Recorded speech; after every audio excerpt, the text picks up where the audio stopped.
Hi, I'm Joan Goodchild. Welcome to SC Media's continued coverage of 2023's Women in IT Security.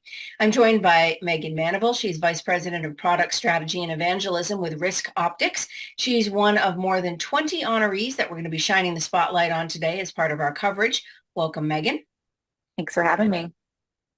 So tell us a bit about your background first. How were you first attracted to a career in security?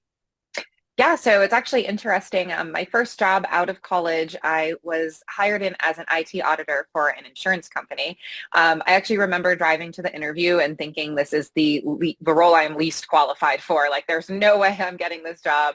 And of course, that's the one who made the offer. And I really learned there a lot about, the intricacies of audit and compliance and really the importance of those roles within a business. And I remember my manager at the time told me that most people start in audit to figure out what they want to do within the organization. And that's really kind of where I went from that. So I went from my audit role, my IT auditor, into more of an overarching compliance role. And then that sort of transitioned into a security role, which then went to risk and kind of snowballed from there. So not necessarily your traditional path, but definitely something that's gotten me, it's a lot of exposure into a lot of different areas within the security world. I was going to say, come at it from a different lens, but certainly a very wide lens. So it gives you a lot of interesting perspectives to bring into other roles. So that said, you were first brought into RiskOptics as a GRC expert, and then you climbed the ranks to be director of technical product management at the company, responsible for driving innovation and rethinking what it means to perform GRC tasks. So what did that entail, that switch and the responsibilities that you took on at that point? Yeah, so when I first started at the organization, I was in the role, like you said, a GRC expert. And a lot of what we did was a little bit sales engineering, a little bit of customer success, but really helping our customers with sort of that services that go along with GRC. And what we realized, and I say we, but the leaders at the time realized was that what if we took all of that knowledge of this GRC expert team and actually baked it into our product? So it no longer was just services. We were able to actually take that years of experience and expertise from this team and start to build it, like I said, and bake it into the product. So what became of that was we decided we needed this team. And I was honored to lead that and build up the technical product management program. And I brought in people from all different areas of GRC, from traditional security to compliance to governance and risk, and really brought them in to help guide the product strategy.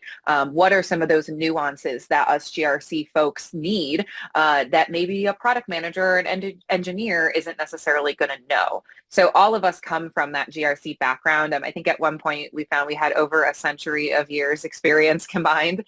So we kind of joke that, the RiskOptics platform come with, that century of experience behind you so that it's baked into the processes of helping our customers meet their goals. Now, I was going to ask about that too. As part of your work with the RiskOptics ROAR platform, you focus on converting cyber risk into business advantage. I think this is an interesting take. Tell me about that. Yeah, absolutely. Well, I think a lot of times people, when they think of risk management, they start with your list of risks, and maybe they have a risk register that they've created or found out there, something like that. But what's really hard with that is that it's really difficult to contextualize that to your business leaders. And so we kind of joke that if you're going to your leadership or your board to ask for some sort of investment, they're not necessarily going to understand the value of faster server patching or, longer password complexities and things like that. They might not understand the technical aspects of those investments. So really what the ROAR platform tries to do is we flip it on its head and we start with your business. What are you trying to achieve? What are the different goals? What are the different areas? Maybe you've got different product lines or things like that, and really aligning your GRC activities to your business. So now you're not going there and saying, hey, I need you to invest X amount of money to replace these servers or implement a new tool. You're actually able to go to them and say, hey, I know that you have this corporate objective, and in order for me to help you meet that goal, I need this money to really make sure that we can have highly reliable systems or reduce the risk of having a business interruption and really make it a business conversation. And that's really kind of how the ROAR platform is set up. So again, you're going into that thinking, it's not about I'm asking money for a technical thing. It's, hey, I know you want to meet this goal. Maybe, high availability or high reliable products is really important for us to succeed. Let me show you how I can help us succeed. And you become that business partner or that business enabler. Great. So in your work, you've also focused a lot on diversity, inclusion, belonging, and you've undergone several certifications through LinkedIn, GitLab, Coursera on creating diverse teams, managing remote teams, being a better manager, being a committed ally on an ongoing basis. And tell us about that dedication to diversity and inclusion and what some of that work has entailed. Yeah, absolutely. I think for me, it kind of stems back from earlier parts of my career and, being a female in a male-dominated industry, and even going back to my college days, I went to a school that was only 18% female population at the time. And there are some struggles that I went through. I'm sure women out there, we've all had very similar. I'm sure there's folks who have had it worse. But I think drawing from your own personal experiences, and then for me, I didn't want to see other people go through that. And so my perspective is really focusing on, what are those things that I can do to make someone else's life easier or better.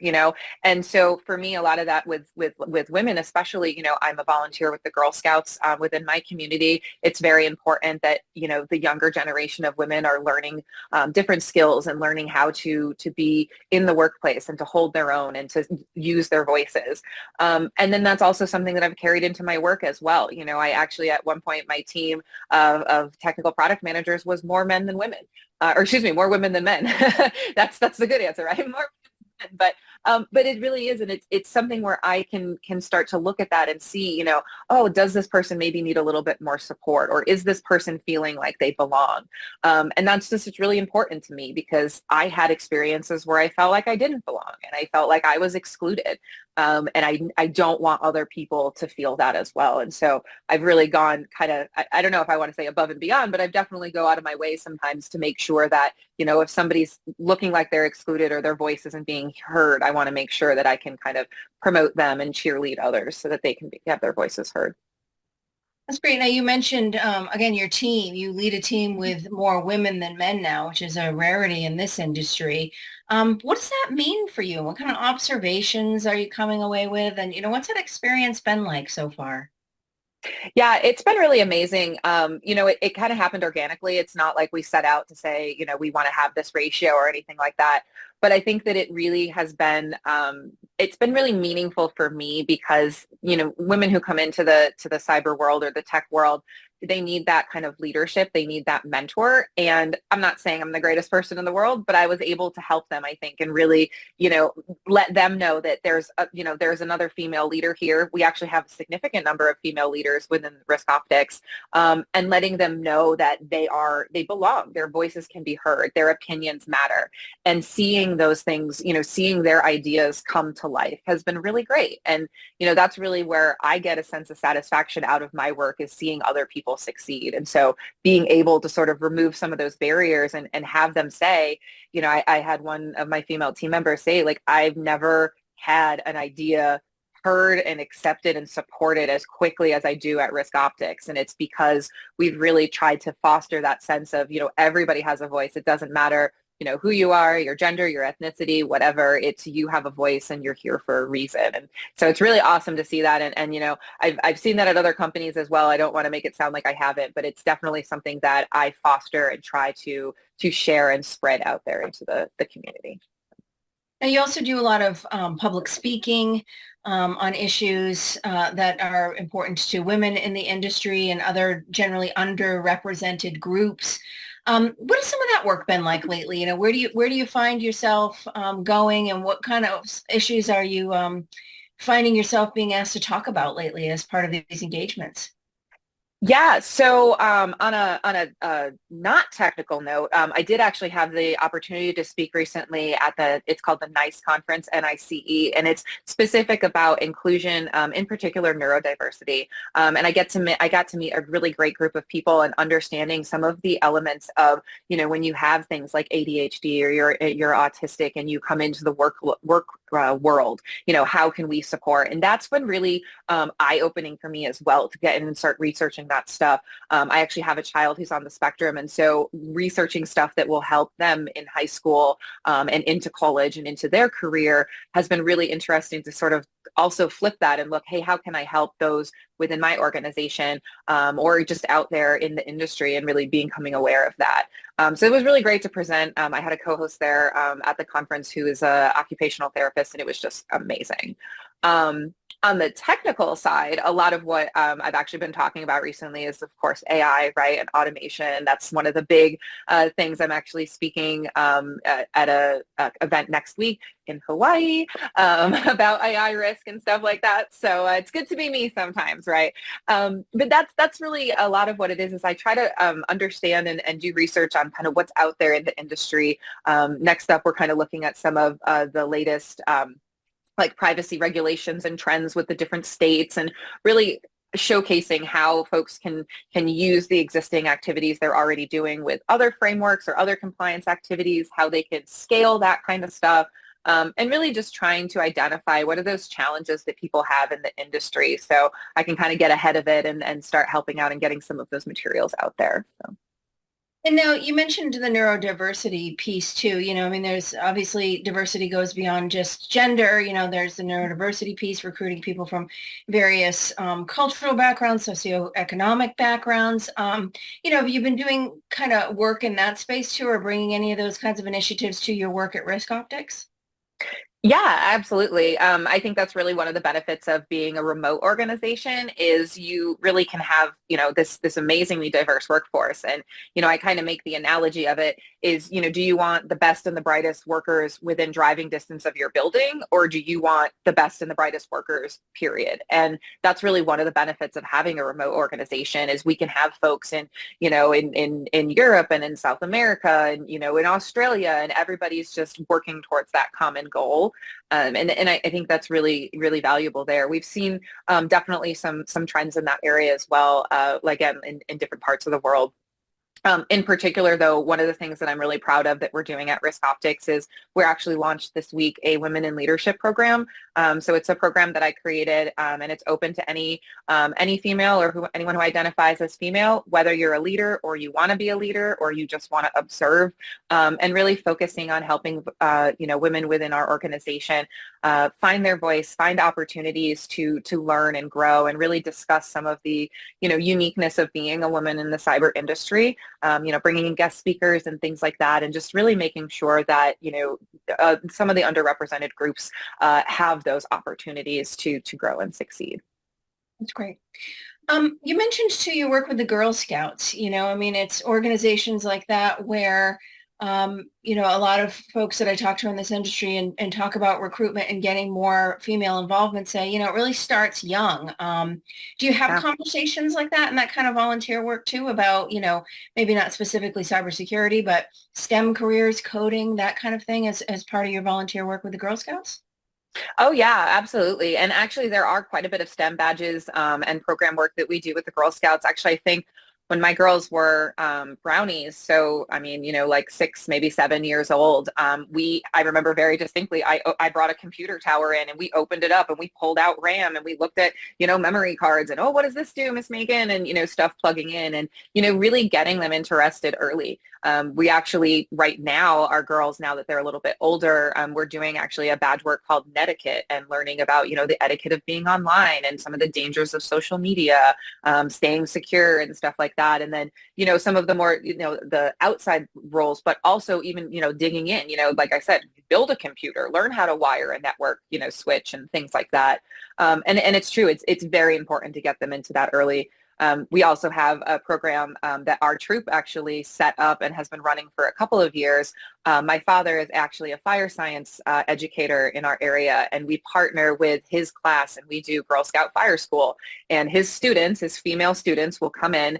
They're all high school aged, and they will come and teach my Girl Scouts the basics of, fire safety. And, they get to use the fire hose and put out a literal dumpster fire, and they get to go in like the smokehouse and kind of roll, go around and practice wearing air packs and, just those different careers that might not have been available, even 10 or 15, 20 years ago. And so really getting them involved, like I said, early on and learning that, there are other careers out there than you might not traditionally think of, in the past. Absolutely. So back in the here and now, for women who are just getting started, or, maybe even considering careers in cybersecurity and haven't quite got there yet. You know, you mentioned being in a place at times where you might have felt intimidated or, you know, left out, I think was how you put it. Mhm. What's your advice coming from that experience for people who identify as female who are getting into this field and, you know, really want to make a difference? How do you kind of bridge that gap? Yeah, it's definitely hard. And I think the hardest part, honestly, is finding like that solid network. I know now when I go to some, the circuits, if you will, the different events or stuff, there's some core folks that I'm going to see at a lot of those events. And so you kind of feel a little bit safer. You feel a little bit more welcome. But I think that's really hard to do, to just to find those people. And so, especially for women, I can't speak for other underrepresented groups, but I know in particular, like with women, there are women in cybersecurity. There's an organization literally called Women in Cybersecurity. And what's cool about that is there's local affiliates, but there almost always is some sort of affiliate or chapter for women in cybersecurity at a lot of these major events. And so if you connect in with an organization like that, then it's easy, to reach out and be like, hey, anybody else going to RSA? Anybody else going to, Black Hat? Let's meet up or let's do this. And I think really you have to seek it out a little bit, but there definitely are resources like that. Building your LinkedIn connections. That's another big one. You can follow me and connect with me on LinkedIn. I love it. I love seeing people and talking about that kind of stuff and building those connections so that, yeah, maybe you do run into somebody in person and you have that, that pre-built connection there. But I think it's hard because you also, the one piece of advice I will say is find that one thing that you're an expert on, maybe one or two, kind of a thing, because you're never going to be the expert on everything. And if you worry about, oh gosh, I don't know anything about this area, maybe I shouldn't speak up or maybe I shouldn't, like, don't worry, no one expects you to, but own what you own. Like if there are, a couple of things, 2, 3 things that you're solid at, cool, be the voice for those things. And then look to the future. Where do you want to go? Where's that next step? And always start learning towards that next step. So if you want to be more on the network side, cool, start learning about networking. Maybe shadow some people in that area, and really look at what those next steps are. But don't be intimidated or afraid if you don't know everything. You know something and you definitely bring value to the room. So don't, let that intimidate you. That's great advice. So last question, speaking of the future, what are you going to be working on, in the next year or a few years, or where are you kind of looking when you look to your future? Yeah, so I think really where RiskOptics is going is, we're really focusing on differentiating ourselves in the market. I mentioned AI and automation, and right now there's a lot of talk about automation, but there's a lot of people confused about what types of automation there are. And the way the RiskOptics War platform's automation works is not just your typical automation, right? So now it's the fact of, okay, we got a solid product. We've got some awesome customers. We've got some awesome partners. How do we win the airwaves? How do we get our message out there? And so that's really what I'm excited about. We're going to have some new partnerships that we're working on.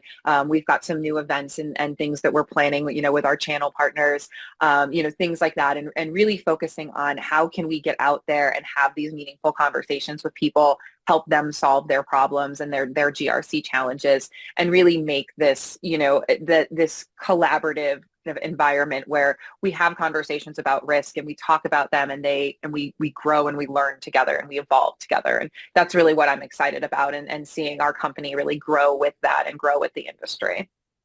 Great. Well, we'll be excited to watch and see how it goes. So thank you very much, Meghan, for joining us today. Thank you very much. It was great being here. And thanks to you for watching. For now, I'm Joan Goodchild on behalf of SC Media. Have a great day.